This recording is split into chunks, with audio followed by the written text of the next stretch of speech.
baru-baru ini ada YouTuber yang banyak followersnya, itu suka bicara segala hal, termasuk dalam masalah akidah Islam. Kemudian dia ngomong bahwa kalau masalah akidah itu nggak usah bawa-bawa ilmiah, gitu. Nah ini lagi viral. Ya. Dan kemarin debat sama salah seorang ustadz kita, Ustadz Muhammad Nuruddin. Katanya masalah agama nggak bisa diilmiahkan. Kenapa? Karena nggak bisa disaksikan, nggak ada data empiris. Maka yang nggak bisa disaksikan, tidak ada data empirisnya, itu dogma, diterima apa saja, apa adanya. Ya, kemudian kalimat-kalimat yang ini saya catat ini, tadi saya sempat nonton. Dia mengatakan bahwa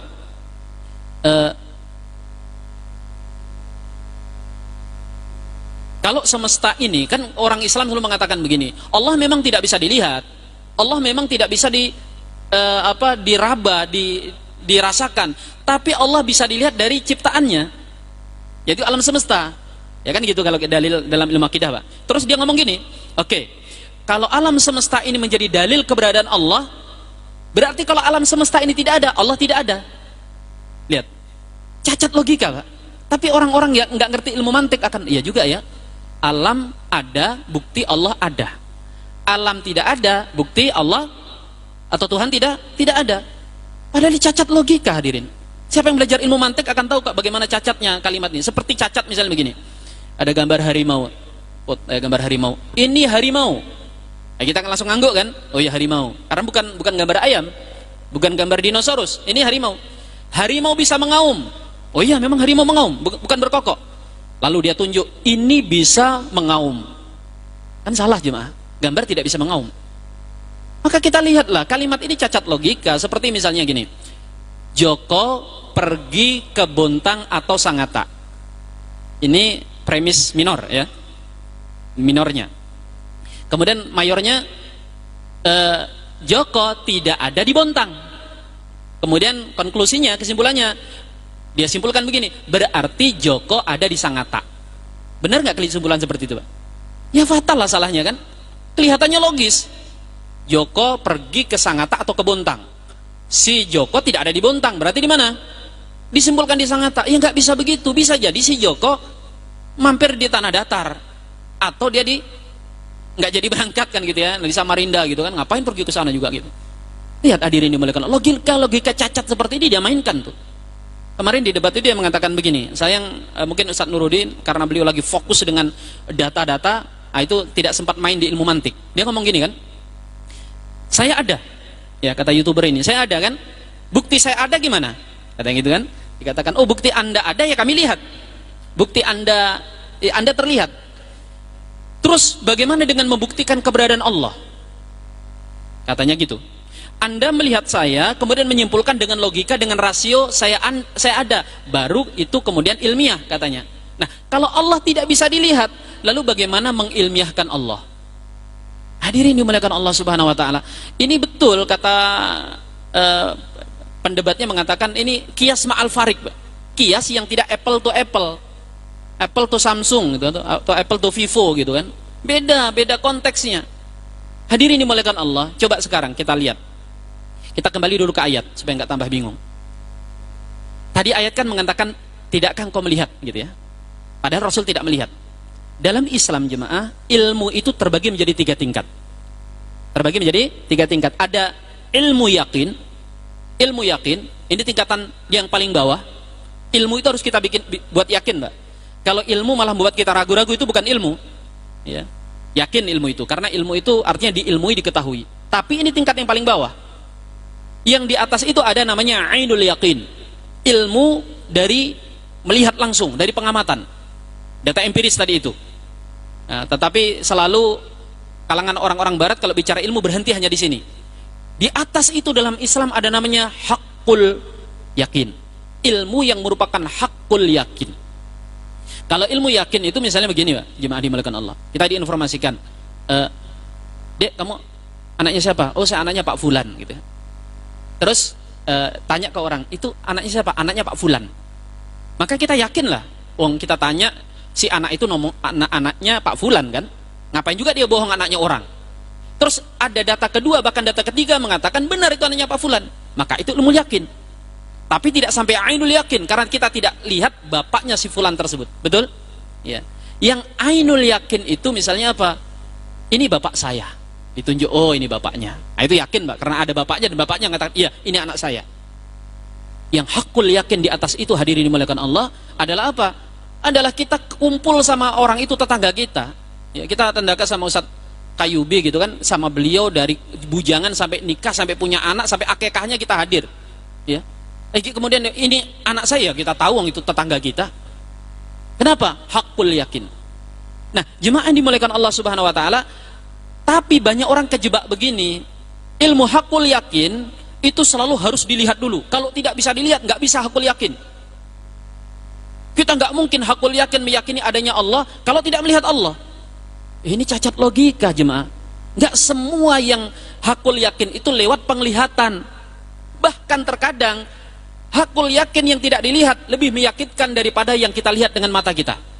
Ada yang seperti itu. Ada. Contoh misalnya, jemaah.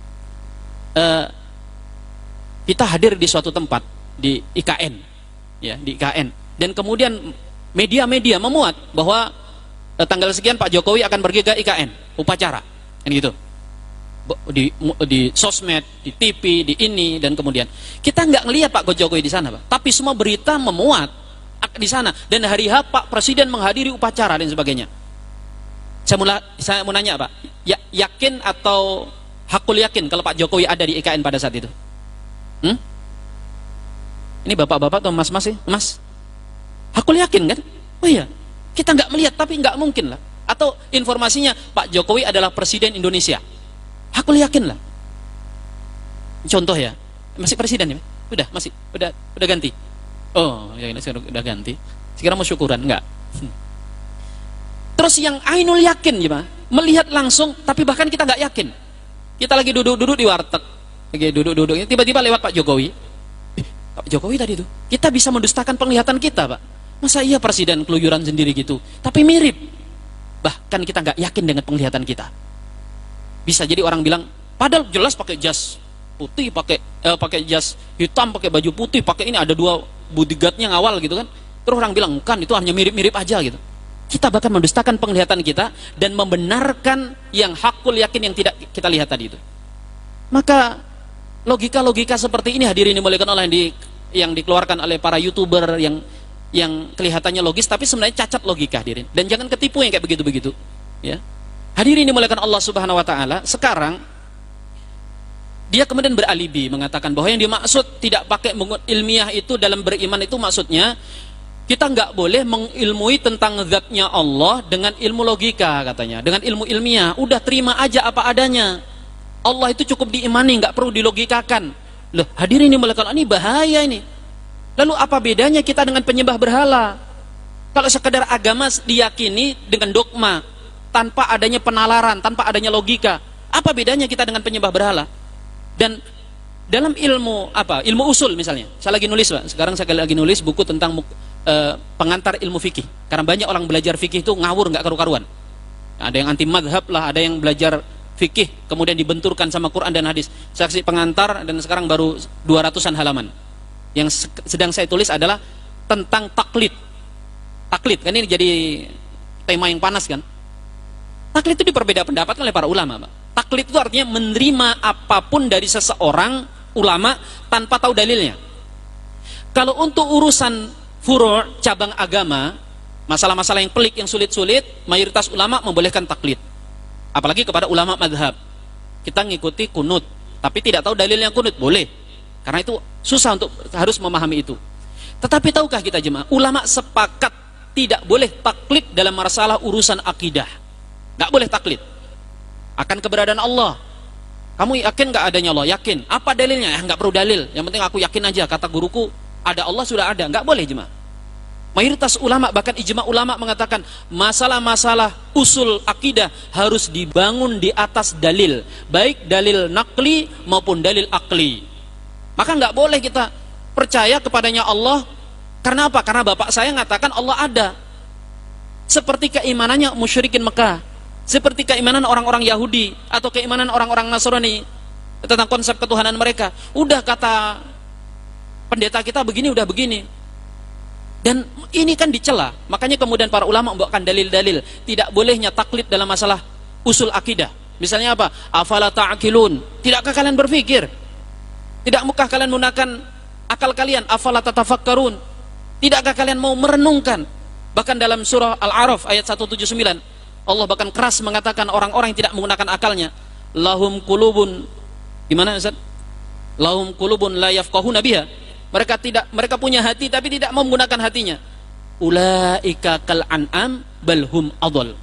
Orang yang enggak menggunakan akalnya untuk agama ini, mereka itu seperti hewan ternak, kata Allah. Keras sekali, Pak. Bahkan lebih sesat daripada hewan ternak. Akal dalam Islam itu, hadirin, itu kedudukan yang sangat dimuliakan, ditempatkan, diposisikan di tempat yang sangat tinggi, karena ini adalah jalan untuk memahami agama.